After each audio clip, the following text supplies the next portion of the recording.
से पिछले 1 महीने से गिर रहा था वो, बस निफ्टी उसको छुपा रहा था। ठीक है ना, एक डिस्ट्रीब्यूशन फेज था जिसमें जिसे हम कह रहे थे कि हेटेड रैली है, जिसका हमने काफ़ी टाइम से हमने 2 महीने से हम उसको थोड़ा चेता रहे थे कि आप थोड़ा मिड कैप से दूर रहिए। लेकिन कल निफ्टी गिरा। कल असल में चीखें इसलिए निकली हैं क्योंकि कल निफ्टी गिरा और एडवांस डिक्लाइन, मैंने इतना खराब एडवांस डिक्लाइन मेरे ख्याल से लीमन के टाइम पे देखा था या कोविड के टाइम पे देखा था, इससे ज़्यादा खराब एडवांस डिक्लाइन नहीं था। अब देखिए क्या होता है ना, हम सिर्फ हेडलाइन नंबर पर जाते हैं, उसमें थोड़ी सी अगर आप मेहनत करेंगे ना तो आपको पता चलेगा कि क्या हुआ कल मार्केट में। मैं आपको इंटरनल बताता हूँ, अब वो ग्राफिक लेकर आइए। कल डीआई और एफआई के नंबर रखिए।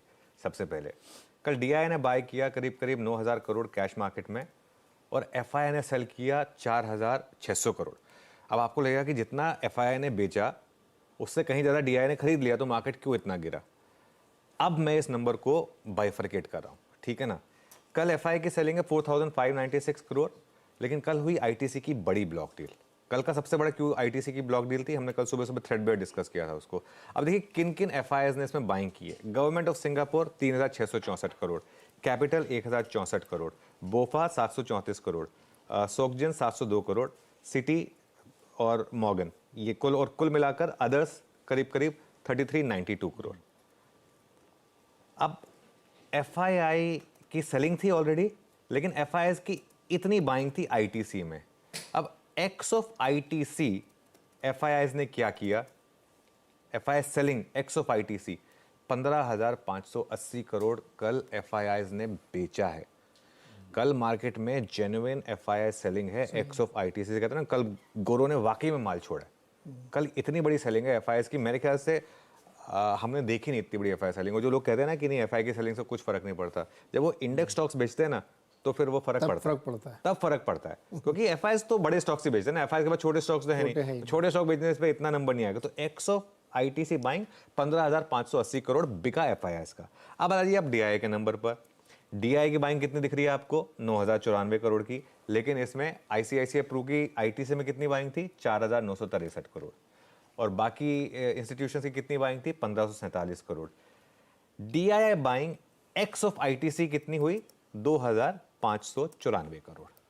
अब रख दीजिए वो प्लेट की एक्स ऑफ आईटीसी एफआईआई और डीआई ने क्या किया। हमने पहले देखा कि ओवरऑल मार्केट में क्या किया एफआई और डीआई ने। आईटीसी ब्लॉक डील को अगर हटा दें, एफआईआई ने बाकी की मार्केट में 15,580 करोड़ का माल बेचा और सामने डीआई ने कितना लिया, 2,600 करोड़। ये जो 13,000 करोड़ की नेट इंस्टीट्यूशनल सेलिंग हुई ना, जो लोग पूछते हैं कि कल क्या मार्केट सिर्फ रिटेल के पैनिक से गिरा, जी मिड कैप और स्मॉल कैप तो रिटेल के पैनिक से गिर रहे हैं, इसमें तो कोई डाउट ही नहीं है। लेकिन कल निफ्टी क्यों गिरा इतना, कल क्यों किसी लेवल पर निफ्टी को सपोर्ट नहीं मिला, उसका कारण है ये। और वो भी तब जब आईटीसी ने फिर भी सपोर्ट किया हुआ था मार्केट को। अगर आईटीसी भी और गिर गया होता तो मार्केट और भी ज्यादा गिरता। लेकिन एक्स ऑफ आईटीसी, और कल दिख रहा था बड़े बड़े स्टॉक्स देख लीजिए आप, रिलायंस देख लीजिए आप, टाटा मोटर्स देख लीजिए आप, भारती देख लीजिए आप, जो सारे के सारे एफआई फेवरेट स्टॉक्स हैं, वो सारे के सारे बेसिकली कल गिर रहे थे। अब एक और चीज, अब लोग पूछ रहे हैं कि क्या जो गिरने के कारण थे वो कुछ एब हो रहे हैं। गिरने के 4 कारण हैं मार्केट में कल के। पहला हमने गिना दिया आपको, एफआई की भारी बिक वाली और डीआई की कम खरीदारी।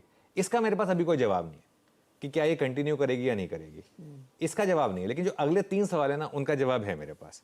सवाल नंबर 2 था एडवांस टैक्स सेलिंग। ये हमने हमेशा डिस्कस किया है कि मार्च 15 से पहले थोड़ा एडवांस टैक्स से रिलेटेड सेलिंग होती है।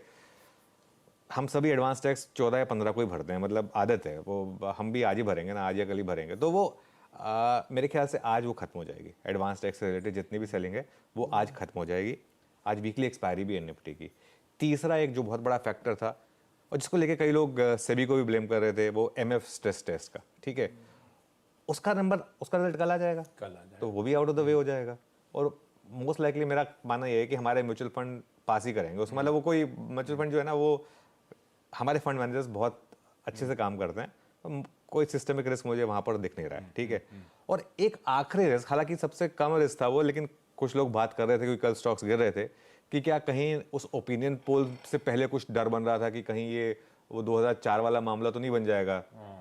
तो कल अभी हम इसको डिस्कस करेंगे, लेकिन कल का जो ओपिनियन पोल का फर्स्ट हाफ आया, स्पेशली यूपी और बिहार का, वो तो एक चीज बता रहा है कि ये तो अब मामला सिर्फ इतना रह जाएगा कि 340 आनी है या 370 आनी है ओवरऑल, ठीक है।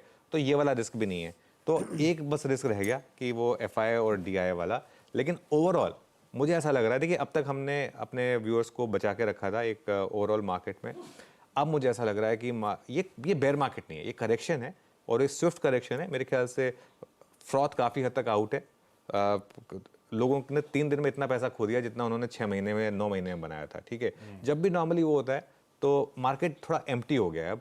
मेरे ख्याल से 1-2 दिन की पेन और मैक्सिमम, उसके बाद मार्केट शायद चलने को तैयार है। मुझे तो हैरानी नहीं होगी कि आज ही अगर सेकंड हाफ में मार्केट अच्छे से चल जाए तो। म्यूजिक